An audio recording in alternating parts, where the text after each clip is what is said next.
If you have not tried epoxy before, let me tell you, you should try at least once in your life. This is the second time that I use epoxy. The first time it was just little coasters.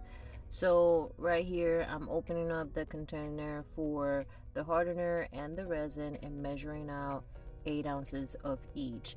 The kit itself was about $25. I bought it at Hobby Lobby, and it did not come with the stirring sticks or with the measuring cups, but you do need them because you need the exact same amount for both of those liquids when you're gonna mix for the resin.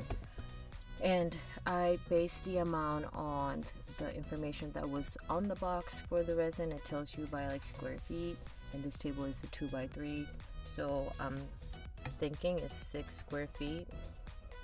I could be wrong, but anyways, I pour it in there, I mix it all up, and obviously my dad had to come help me because I was like mixing it too slow apparently, but I didn't want a bunch of bubbles in there. And that's the other thing about resin, is that it can get a lot of bubbles in it if you stir it too like vigorously, or if you're not careful enough, and then you need some sort of like heat to be able to get all the bubbles out, which you'll see me breathing on the table a lot at the end because I'm trying to get all the bubbles out. Anyways, you pour it on there, and then you just start spreading it all around. It's not super easy to spread for some reason. It kept wanting to cling to where I had put it initially. But eventually it gave way and I started feeling more comfortable like moving it around. By the time I was done like spreading it all over the table, it looked wonky. It did not look even at all, and I was like, Dad, this is not gonna work out. This Something is wrong. The floor isn't level, something is happening. But it actually turned out pretty good, and later on I will be posting some pictures or videos of the actual finished table. But anyways, you spread it all around. I did put painter's tape on the bottom because I didn't want it dripping all over my parents' backyard and leaving a mess. If it was for me, whatever, but it's not my house.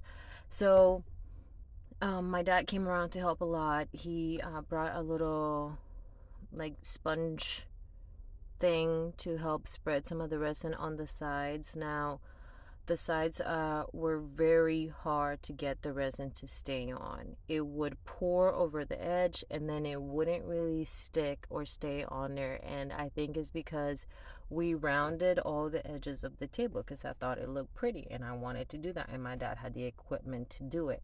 So we did round out the edges of the table, but then it became really, really hard to get the resin to stick on there.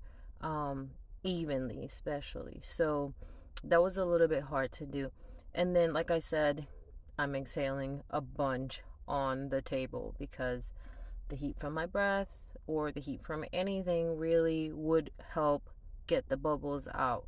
But I didn't have like any type of flame that I could use in a lighter. It would have just been too short. Like I didn't have like a long thing to use at all that would be helpful. So I just had to use I just had to use my breath, and I was doing that for a really long time. This whole video was really about 30 minutes, and I swear half of it I spent just blowing out bubbles or trying to get bubbles out.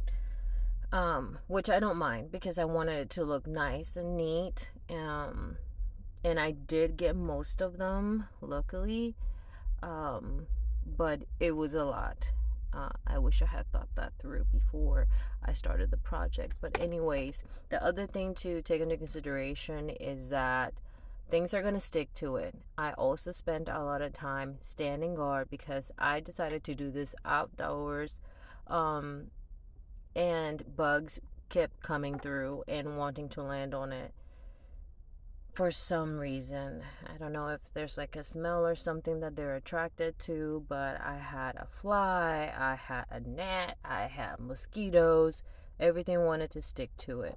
So I did have to stand guard for a while until it got a little bit more like settled, and then we were able to move it inside. So I would highly recommend doing it somewhere where things are not going to stick to it or that you can protect it. So either put it under something that you can throw a sheet over to keep things from flying in, or dirt and stuff like that, because it will get trapped in there. And then I think that's pretty much it. The other thing I could say about working with resin is that be mindful of the temperature. As much as I hate to say it, it does play a part, unfortunately. If it's too humid or cold, it will take a really long time to dry. But yeah, I think everybody should give it a try at least once, and it looks so beautiful once it's done. I can't wait to show you guys.